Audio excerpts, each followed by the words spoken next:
What's up, guys? Hope you have a fantastic week so far. I'm not. I'm in finals right now, so I want to shoot myself. But veering off from that, I got a Warhammer video for you guys. It's a Space Marine creation / recruitment. It was recommended in my most previous video, and it looks super cool. And I look just like me some Space Marines, so I want to see kind of how they come about. I know there's kind of tiers to Space Marines, like you have the Emperor, then he had his individuals, probably don't remember the exact name, I apologize, and they have their own legions, and they have their own Space Marines, and et cetera, et cetera, et cetera. But to see, maybe what makes them be a candidate for Space Marine, maybe they have to go through some trial, etc. So I'm curious, and I'm excited to see it. So make sure you guys give a fat thumbs up for this video. I appreciate it. If you guys also want to, please subscribe. It's free, and it means so much to me, because we're almost at 200, and that's crazy. I appreciate all you guys for that. And of course, the original video will be in the description like always, along with my Discord if you ever want to get in contact or any video recommendations. There's a tab for that. And my Twitch. Let's get to it. All right. Okay. There's only war. That's totally Imperium. 100%. Sweet the devil.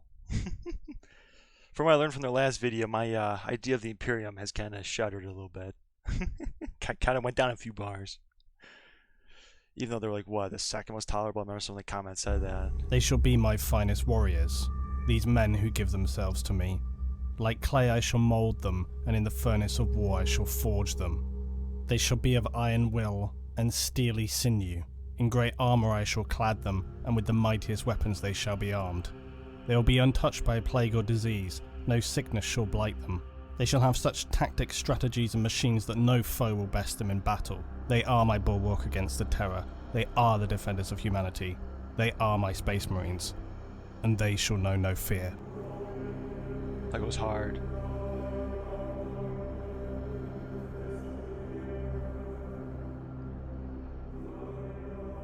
Space Marines are humanity's most elite fighting force. They're the defenders of civilization, but their immense power is forged through a harsh selection process, extreme genetic and body modifications. This grueling transformation kills many recruits, and those who do survive it are left arguably barely human. The conversion from weak mortal to demi-godlike superhuman is one gifted to only a tiny amount of humans in the 41st millennium. And Astartes, when his transformation is complete, will be stronger, tougher, mentally more powerful by factors than an ordinary human.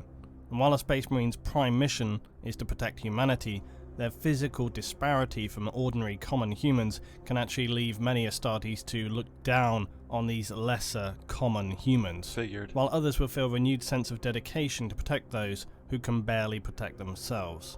It's important to remember that Space Marines are the defenders of humanity and not the rulers of it. The thing that you always gotta remember too, especially in this 40k verse, is something you gotta think about is power can change people. It's like we just said, like some will look down on individuals and some will embrace it and protect them even more. Like I read a comment in my last couple of videos where Space Marines will tend to care more than the average man, to their colleagues and to your average foot soldier. They'll care more than someone else, and just kind of probably comes down to the individual person as well. I mean, I can see why they kind of get up their own bum, because they're, like you said, a demigod to a point. You're strong, fast, smart, powerful, etc. It can kind of get your head a little bit, and you get fluttered with that ego that that small little percentile that's worthy enough to have that kind of power can definitely fuel that ego. So I can see that being a factor. Humans, for better or worse, have been the leaders of the Imperium of Man until recently with the return of Primarch Roboute Guilliman. While the transformation of a human to Space Marine is complex, you'll often hear the terminology of a gene seed be used.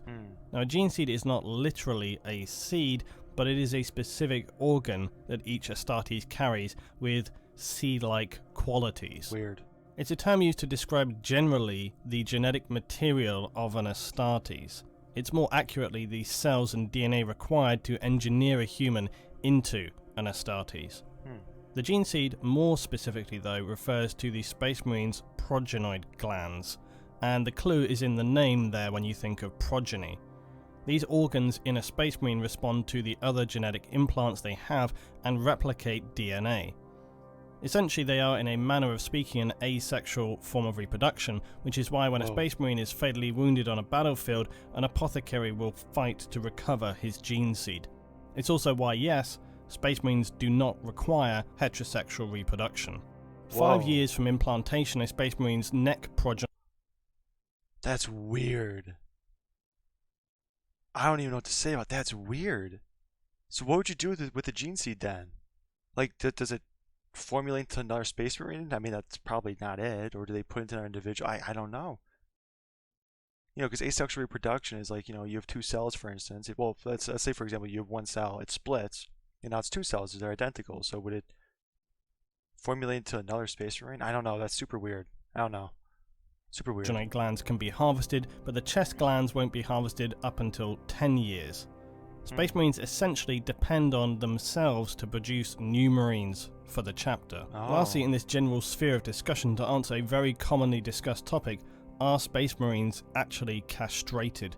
And then, how do they excrete waste? Well, I can't actually recall anywhere in written law this being noted, so if anybody has a specific point of reference, please do link it. But my speculation, based on a few things that I've kind of looked at, is that pretty much the canon opinion is that Space Marines have no sexual drive. However, when it comes to excretion, it's true that their armor is also an environment suit that would cycle and process their own waste, much like a still suit in the Dune universe.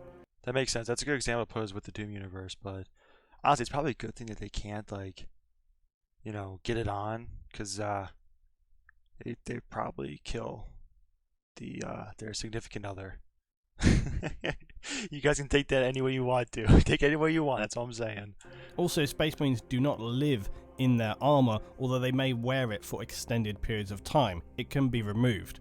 It's entirely possible that their external genitals are removed and they have implants to take care of waste, but I've got nothing to see that it points towards this. So it's an unknown, but it's not something that's critically really important in the scheme of things. It's equally possible that it's just seen as an organ as with everything else and they just leave it all be.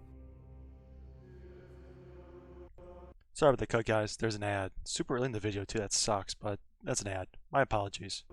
Now, before we look further into how a Space Marine is forged in the 41st millennium, let's remind ourselves how they were created over history. Now, the first form of Space Marine was originally created by the Emperor during the Unification Wars of the late 30th millennium. Earth at this time was a barren wasteland of scavengers and barbaric warring tribes after civilization had imploded as a result of the Age of Strife. Earth, being cut off from its supply routes in the warp, cannibalized itself and fell into total anarchy. After the Emperor originally created techno-barbarians, a crude adapted form of super soldier, he would form them later into the Thunder Warriors. These warriors were brutal, powerful, and most importantly, highly unstable. The Emperor knew that he wouldn't be able to work with these soldiers forged in the fires of anarchy beyond the unification of Earth's warring tribes. And so he secretly constructed his genetic facilities in a fortress deep below vast mountain ranges on Earth. Here, he would, with some few remaining gene rights, create his Primarchs using his own genetic material as a template. Then subsequently, the very first of the new breed of warriors, the Space Marines, or Astartes. But what are the Thunder Warriors? Imperial records state that the Thunder Warriors were nearly all wiped out during a particularly bloody battle at the end of the Unification Wars on Mount Ararat. Conveniently, the new Legiones Astartes were created readily to replace them. Now, records from this time are understandably fragmented, but described eyewitness accounts from the few Thunder Warriors to survive this battle, like Arcturnus, stated that it was in fact the Emperor himself who massacred the Thunder Warriors. Others have stated that it was also in collaboration with his custodian guard. In several instances that occurred since this time where Thunder Warriors have appeared and faced their Astartes brothers, the Thunder Warriors have nearly always managed to inflict casualties beyond expectation before they are finally felled. This gives some indication of how powerful they were as warriors and why the Emperor felt they were perhaps too dangerous given their power and psychological instability to function as a disciplined fighting and defensive force for the new Imperium. Regardless, this whole situation is a I kind of think of them like the assassins that we covered in past videos. You know, they're great for one thing, that's killing chaos, but you can't control them, you know? And that's kind of, you know, defeats the purpose of what he's trying to do with the Space Marines, you know? You can't rely on people who will basically are like a loose cannon, you know? That's just not reliable. So I see why he tries to replace them, but still though, you know, clearly they're powerful and strong. I mean, if they could fight on, you know, Space Marines and whatnot, clearly they're not some pushovers, obviously, but again, it comes down to loyalty, and these guys don't seem to really have it. dark and little spoken of episode for the Emperor of Man. Vocalizing these events would no doubt have some Inquisition or Ecclesiarchy on their way to you very promptly. With the Thunder Warriors killed in the Battle of Mount Ararat, the new Space Marines, the Legiones Astartes, would come to the fore. Unlike their Thunder Warrior forebears, they would undergo rigorous mental training as well as physical and genetic modifications. This would give them immense physical traits as well as being near unbreakable with their mental conditioning. The new Marines were initially segregated into 20 legions. This separation was not for simple organizational purposes. Each legion was imbued with genetic traits from their Primarch, and as such this impacted their character and behavior. To ensure unity, the Emperor designated them to stay together in their legions to reduce friction and ensure cohesion of the Astartes brothers. Through recruiting and conquest of human colonies as the Imperium expanded, so did the Astartes legions. What had begun as a handful of Marines swelled to tens of thousands during the Crusades. This would lead later to heavy damage caused during the heresy after the Primarchs holding such immense power, being the sole commanders of each Space Marine legion. After that period of chaotic incursion, Roboute Guilliman, Primarch of the Ultramarines, would draft the Codex Astartes, and the remaining loyalist Primarchs would, after much consideration, agree at best that the Space Marine legions be split into chapters. This was to ensure no Space Marine legion could wield the sheer weight of power they had during the Crusades and subsequent heresy. This was known as the Second Founding. Each of these chapters would take a permanent homeworld or fortress monastery in the Imperium. The Codex Astartes states that each chapter would be 1,000 battle brothers in number and manage its own recruitment. A specific development in the creation of a Space Marine was discovered after the Horus Heresy: weaknesses in the gene seed. Now, as I previously explained, the gene seed is the core biological component in the creation of a Space Marine. During the Heresy, Space Marines were created on a massive scale, and as with any biological replication process, if you do this on a large scale, then mutations and errors can occur. Mutations, and you also can probably stress the gene though too. I don't know if that's really a factor, but if you think about it, like if you replicate a specific gene, you kind of stretch it a little bit. You may take different attributes and whatnot as well. You know, that's what I'm going off of as well. I mean, I could be kind of putting extra mush into it that isn't true, but that's just how I kind of think of it. You know, it's like you said, the more you use a specific gene and whatnot, the more chances of issues. And also, if you just basically, if you do quality over quantity, and I know like even a Space Marine that has issues is far superior than most things in the 40k verse, obviously, but they went too hard at it. You know, again, quality over quantity is kind of how I think of like a Space Marine. It's like a special forces. You know, you have your SAS, you have your SEALs, Rangers, etc., etc. You know, those are special forces. You know, they are meant to not be expendable. You know, they're meant to be unique. You know, they're meant to be as perfect as you can make them. And when you take a Space Marine and then you kind of make so many of them, that's when you have issues. And then you start making more and more and more issues. And then in theory, that gene seed isn't that good anymore because, as like you stated earlier, they're basically asexual. So you use the gene seed to make another Space Marine, and if it's not a good gene seed, you're just gonna rinse and repeat the same issues over and over again, which probably isn't something they want to do in this DNA replication. So another result of the implementation of the Codex Astartes by Guilliman was to slow the process of creating a Space Marine, to more closely monitor their genetic material and the material implanted within new recruits to ensure purity and expunge defects. Guilliman would also establish core genetic banks on Terra to ensure a stock of genetics existed. These pure sources would provide new material for the foundings of Astartes chapters and also prevent any further contamination. Cool.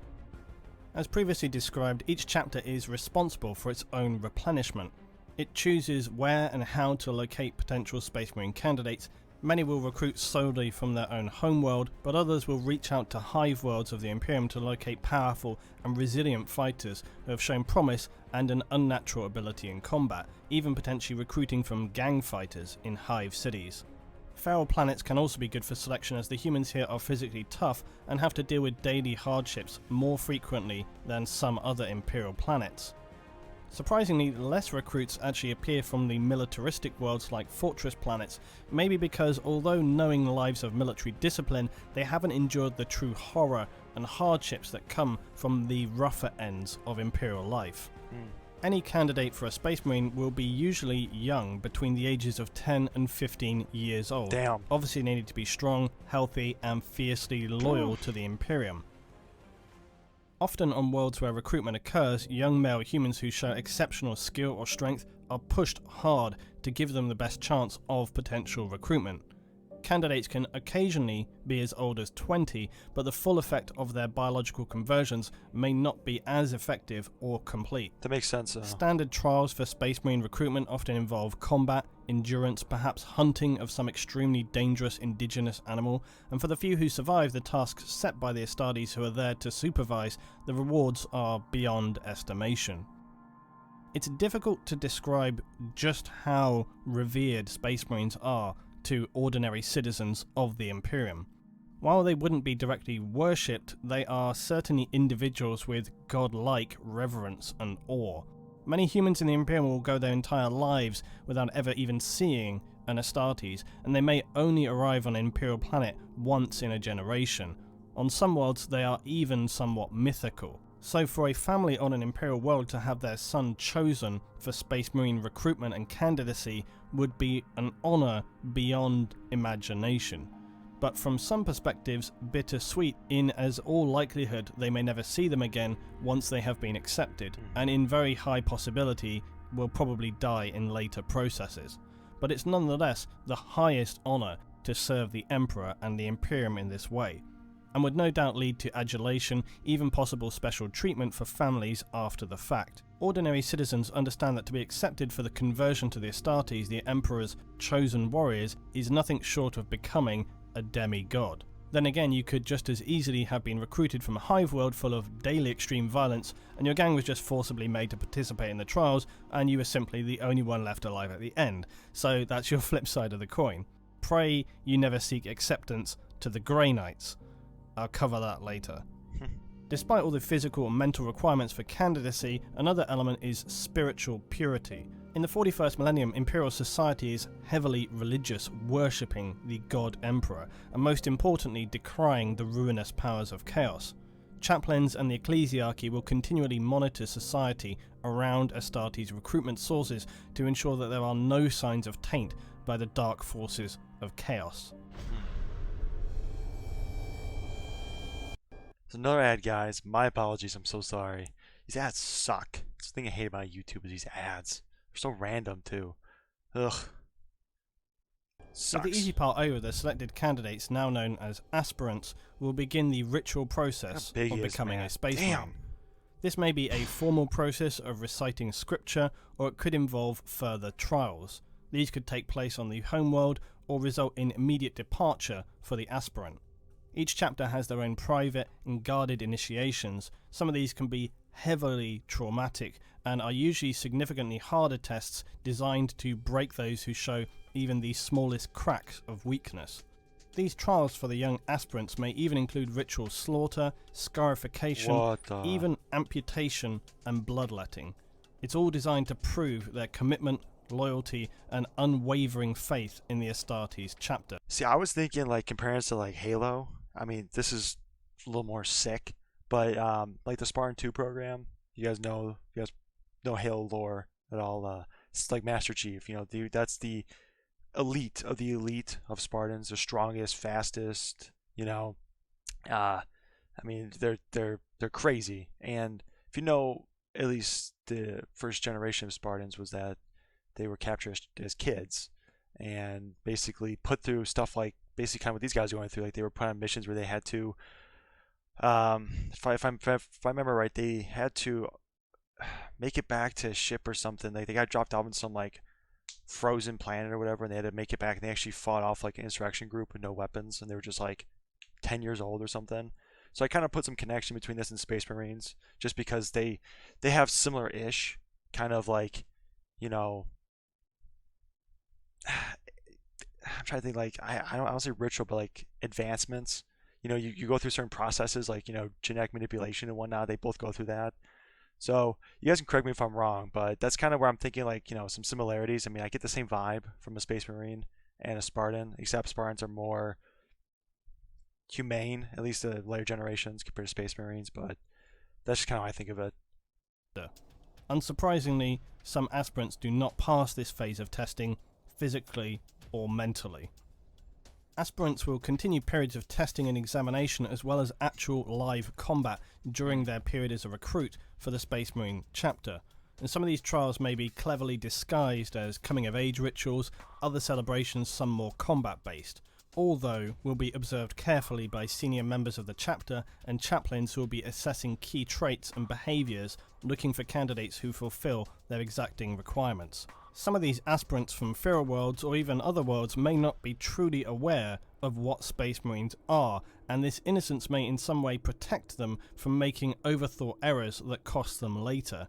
Still, some chapters actually take little interest in these early stages and will only actually become involved later once aspirants have been further thinned down. The whole process is a physical and psychological minefield. Some challenges could be unachievable, while others the simple act of survival is enough to merit approval to progress to the next stage. All the tests put to Space Marine aspirants are designed to test every element of their being to the limit and expose any weaknesses that are present, as well as learn about how they handle and make judgments on situations they are presented with.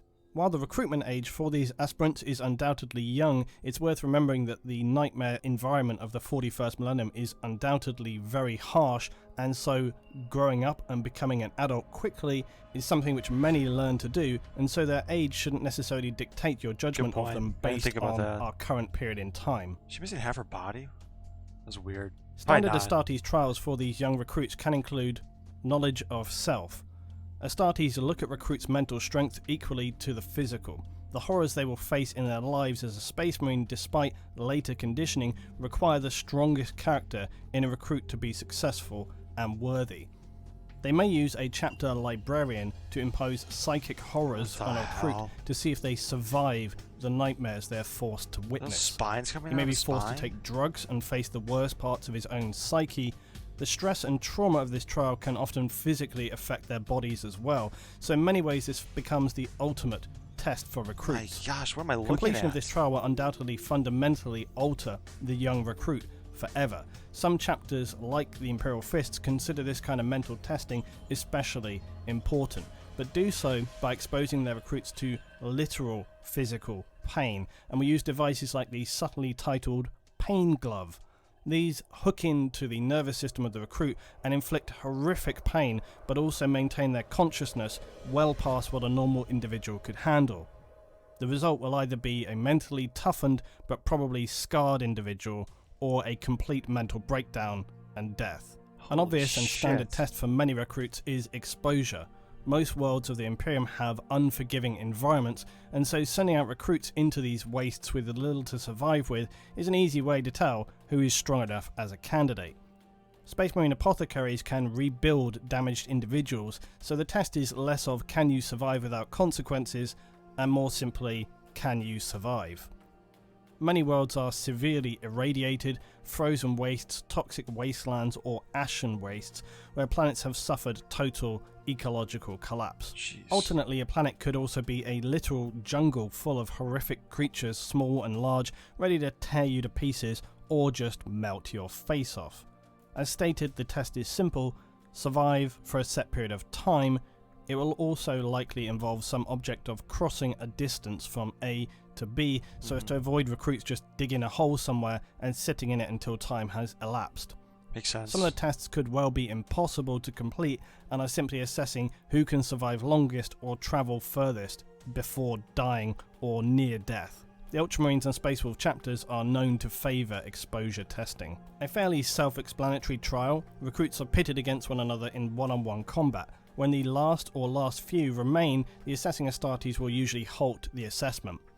The type of duel could vary between armed or unarmed combat, consecutive combat, or recruits switching out on completing rounds. There is one constant though, and that is it's always a fight to the death. Yeah. Again, apothecaries are able to heal most ordinary human wounds with ease, so these fights are often fairly no-holds-barred brutal affairs.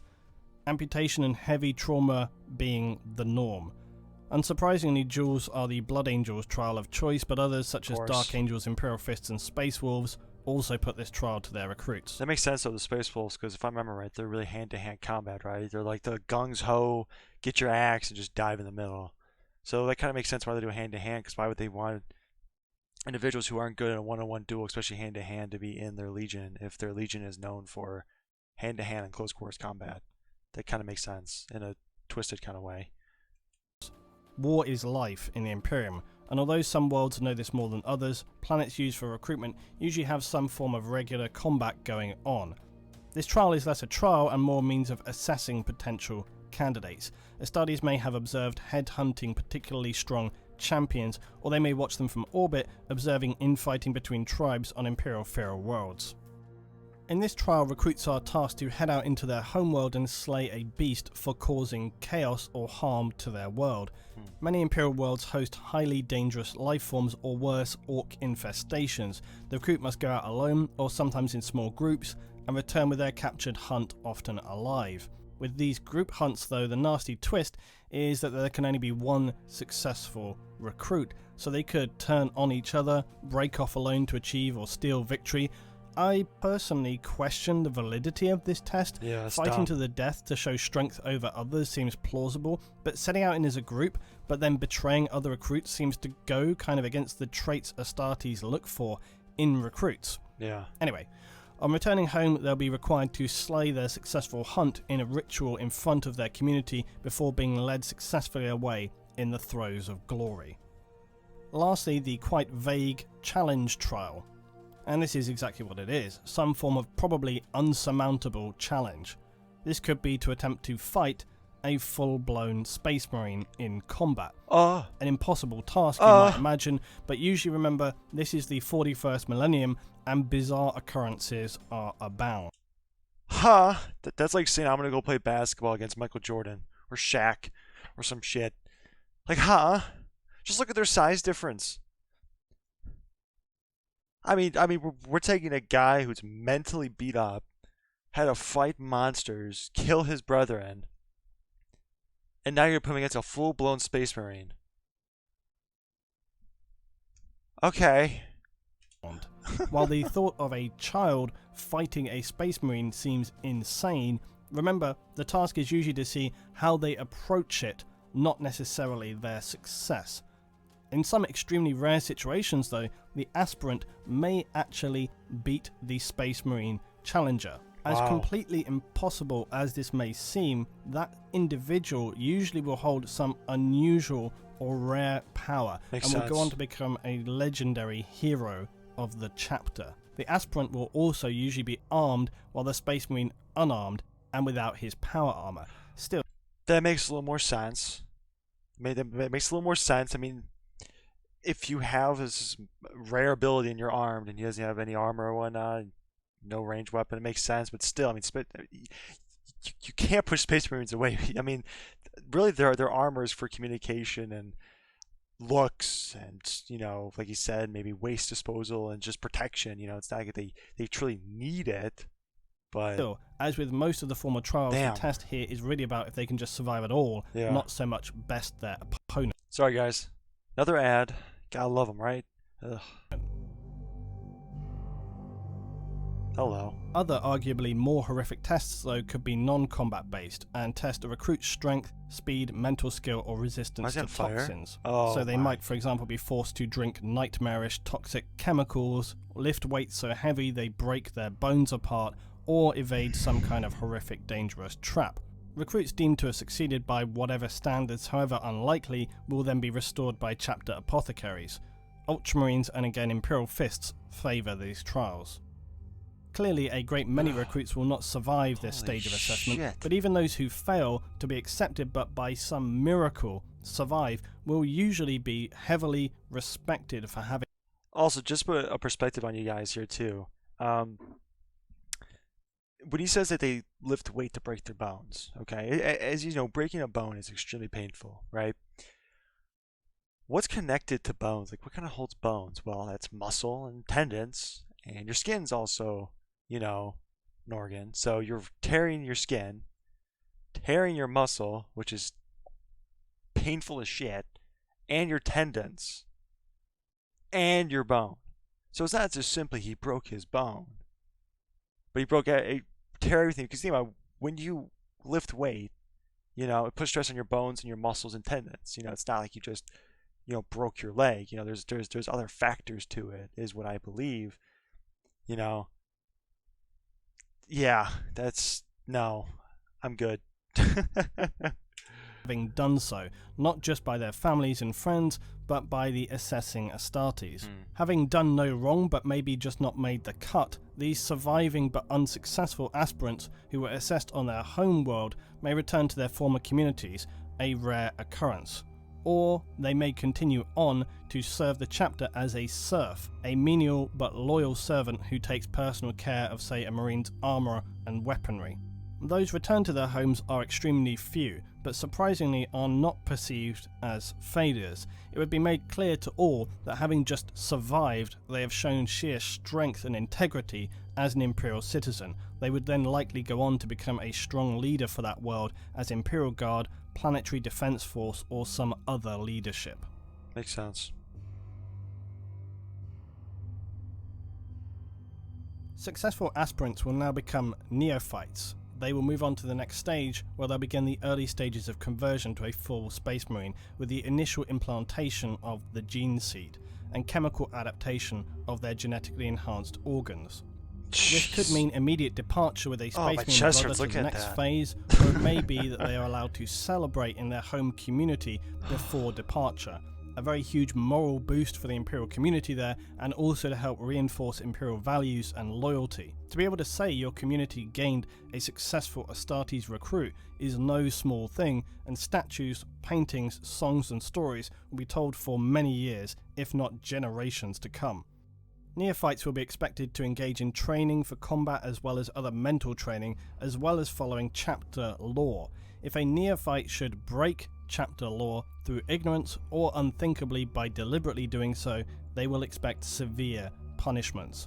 A neophyte breaking chapter lore will not simply be thrown out, they would likely be mind scrubbed, live out their lives as either, best case scenario, chapter serfs, being menial servants, or worse, forcible amputation and body conversion to life as cybernetic drones and slaves as servitors. We'll learn about those. Successful neophytes immediately will begin conditioning to be implanted with their gene seeds and relevant genetic enhancements. Space Marines must be male because the gene seed is only compatible with male hormones and genetics. So no, you won't see female Space Marines. The neophytes also need to be tested for compatibility. I'm always kind of surprised that this doesn't happen before the recruitment trials, but anyway, so they're tested for compatibility, otherwise as with organ transplants. Rejection would be fatal for the neophyte. Even with this testing, it can still happen later down the line. They will then further have their mental strength checked before implantation of the gene seed begins, to ensure that they are in no way compromised by the forces of chaos. Wow. If all these criteria are approved, the neophyte recruit will now become a Space Marine scout, or in some cases a full Space Marine initiate. They will live isolated in the Space Marine chapter's fortress monastery on the homeworld, save for any approved missions. The individual will be tutored on battle methods, tactics, psycho-conditioning, values, and the history of his chapter. The reason these early Marines are titled initiates is because it is still unknown as to whether they will even survive to the final end process of becoming a full battle brother. 19 organs grown from the chapter gene seed will be implanted to the neophyte initiate. Wow. Some are transplants and others are grown in the trainee marine's body. Huh? The gene seed How's that will even also work? adapt and change and grow the individual's body to become the giant size of a space marine, towering over ordinary mortal humans. Much of the body chemistry will be fundamentally reworked during this time, and the gene seed contains genetically engineered viral machines which rebuild the body to the template created by the Emperor. Any implant has a potential to fail, and this rejection will automatically end and probably kill the initiate. As if the odds weren't stacked against them already, this further thins down the number who survive to the end of this arduous process. In brief, the 19 implanted or grown organs to become a full space marine are as follows. First, a secondary heart to Holy increase shit. blood supply and capacity. It can also pump steroids and extra adrenaline for battle situations. The osmodular or iron heart. This strengthens and grows the skeleton of a space marine so that his bones will contain a ceramic-based mineral which is added to an initiate's diet. After a few years, the space marine skeleton will be exponentially stronger than a normal human. The rib cage will have become fused to a solid bone plate, providing extra protection for internal organs. The Okay. biscopia is implanted within the chest cavity, and this increases skeletal muscular development, essentially muscle density. The hemastomen assists in carrying oxygen and nutrients more efficiently throughout the blood. It also assists in regulating the second and third implants.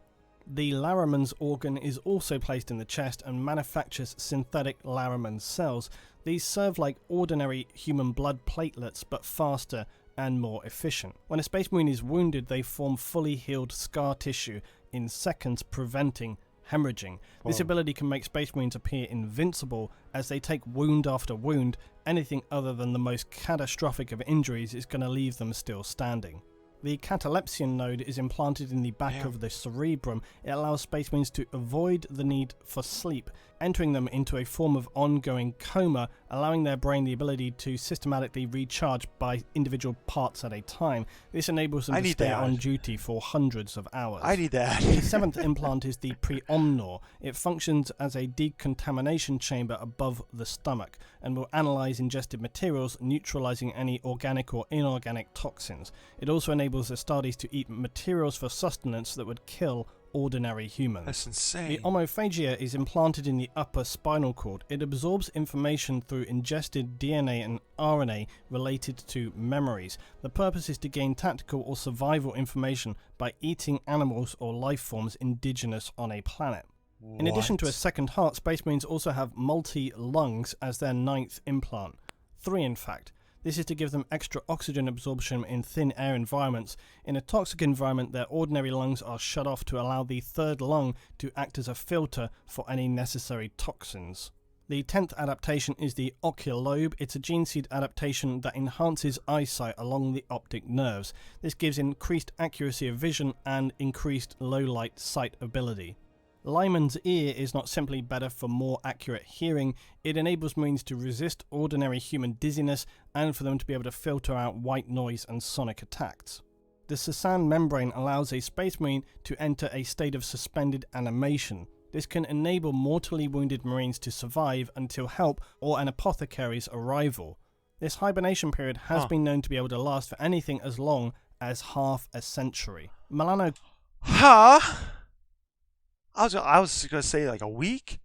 Half a century?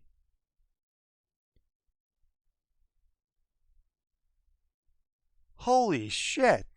Chrome alters the pigments in his skin cells, allowing Astartes to shield himself from dangerous radiation and heat. Different levels of this in effect can cause physical differences between chapters, such as the very pale skin of the Blood Angels or the darker skin of the Salamanders.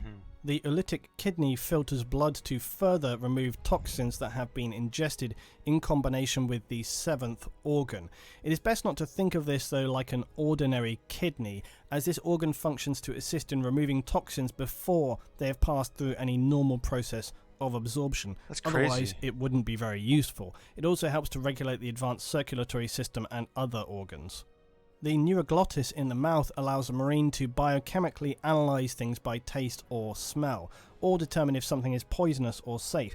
Despite their advanced organs, this could still be very useful for a variety of purposes, and it can also enable them to track targets, much like a canine. The mucranoid is implanted in the nervous system and, if activated through an external treatment, will cause the Astartes skin to secrete a waxy substance. This will cocoon them to protect them in situations of extended suspended animation, even the vacuum of space or other temperature extremes. The Becher's gland consists of 2 glands implanted in the mouth. These allow the Astartes to use their saliva as a corrosive acid when consciously activated.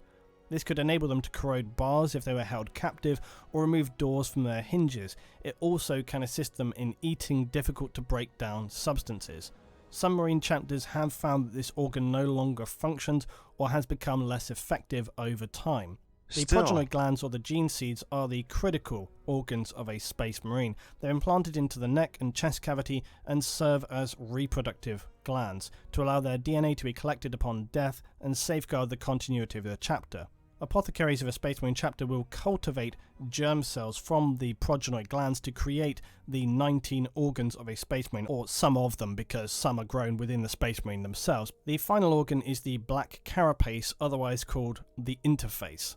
This material is implanted under the skin of the chest with the now shell-like ribcage. Fibered bundles then grow inward and interlink with the Space Marine's nervous system. Points for these bundles are pre-cut by apothecaries and form neural connection points. The function of these are to allow a Space Marine to interface with the heavy power armor, or as some would have you believe, the armor's machine spirit. These connections enables faster reaction and maneuverability. Without this, Space Marines would lumber around very much encumbered by the heavy armor they wear. It's worth remembering that this whole process probably sounds heavily traumatic, but consider that it ideally happens when the young neophyte initiates between the ages of about 10 to 12 years old and should be then completed by age 18. Many are going to suffer critical or multiple organ failure during the process. The penalty, or arguably mercy, for this is usually euthanasia, although conversion to a servitor for the chapter is sometimes an option depending on chapters and their needs. Holy shit. Again, for those families who never see their sons again, in some cases it's probably for the best. All they need to know is he's serving the Imperium. Now, more recently, since the involvement of Belisarius' call of the Mechanicum, Primaris Marines are a new breed of superhuman Astartes. Under instruction from Robert Gulliman, Primaris Astartes are only created from the gene seeds of loyalist Primarchs. They contain 3 additional organs, and their gene seed is considerably more genetically stable. Gulliman had instructed Call to develop these new organs with the goal of creating the Primaris, and their additional organs are the sinew coils. This enables the sinew of a Primaris Astartes to be durametallic, contracting with immense force, gifting them extreme strength and his body further resilience. This increased strength will literally enable them to crush the skulls of their enemies with bare hands. The magnifact, and this small lobe is inserted to the brain cortex. It secretes a hormone to increase the body's growth functions, with the goal of also intensifying further functions of the other implanted organs. Apparently, this organ is in fact half of the immortis gland, the god-maker gland of the Primarchs. For undisclosed reasons, Call was only able to discover the right half of this gland, not the full gland itself. The left half had been fully eradicated from Imperial records by either the Emperor himself or others unknown. So it's that strong and it's only half of it. Holy shit. And third, the Belisarian Furnace. This organ lies dormant and connects to both a Marine's hearts. In times of immense physical stresses, it expels chemicals simulating combat stimulants, increasing the regrowth of tissue, bone and muscle. This is a short-term use organ and requires time to recharge after using. Whoa. Now, if this incredibly harrowing physical conversion is successful, the neophyte or initiate will have completed the arguably most challenging part of his transformation. However, during these changes, they will still be undergoing some of the most challenging training and assessment regimes humanity had ever known. Psychological and physical conditioning, subconscious therapy, and endless live battle training sessions. Their senses and mental abilities far exceed ordinary humans by the end of this process. Their mental toughness is beyond measure, and an Astartes will essentially ignore pain and environmental conditions. And Astartes will assault enemies who, to simply look upon, would make an... How was this a movie or just some Joe thing? There's someone like this guy gets shot or something. I can't remember where it's from, but he says like I don't have time to bleed. I don't know why I can't remember where that's from. That's gonna bother me now. But that's kind of the same kind of vibe. It's like I don't have time to bleed. Just brush it off. Ordinary humans suffer a complete mental break. Many, through endless conditioning, will develop photographic memories. Much of this round-the-clock therapy will also neutralize any latent character flaws and create stable, highly single-minded warriors. This endless mental and physical indoctrination will also teach and reinforce high respect for authority and to expertly carry out orders. With that said, it's important to remember that Space Marines are not mindless drones or clones. They are individuals, and while always following the rule of command, if a situation warrants it, they are entirely capable of disobeying orders if they believe it to be ultimately necessary. The consequences for this, though, could be, and usually are, potentially highly severe. At the end of this process, the few successful young children who are pitted against one another and survive the ordeals to reach this point will be welcomed as successful young initiates, becoming full Space Marine battle brothers, Imperial Astartes, the greatest warriors in the galaxy. Astartes' aging, though, does seem somewhat random, with some living even as long as 10,000 years. But given the fractured and strange nature of time in the 41st millennium, it can be really hard to put accurate expectancies on this, 10,000. and many Marines who are not killed may reach at least half a century in age. Holy shit! Holy crap! 10,000's a lot. Okay. It's no exaggeration to state that on successfully becoming an Astartes, these men would be far from what you would recognize as human. Their extended lives and nearly unbreakable bodies are truly no prize. He says unbreakable, and this guy in the bottom lost his arm. Their lives from this point on are spent in the sole act of defending humanity and the Imperium of Man. Accepting that their lives will be lost in battle at some point in the future, probably in horrific circumstances, they'll never see anyone they had ever known in their lives again. Families, friends will die far before they even begin to think of such things. Space Marines are the protectors. Humanity in the 41st millennium stands on a precipice. We've known many horrors, disasters, and catastrophes, the ending of many worlds, but the next millennia will be the most critical. Threats surround humanity, some still difficult to gauge just how severe and if we can resist them. Our hope is in the Astartes, and the Imperium of Man, and the Emperor. With the Primarch Robert Guilliman returned, there is a glimmer of hope in the darkness.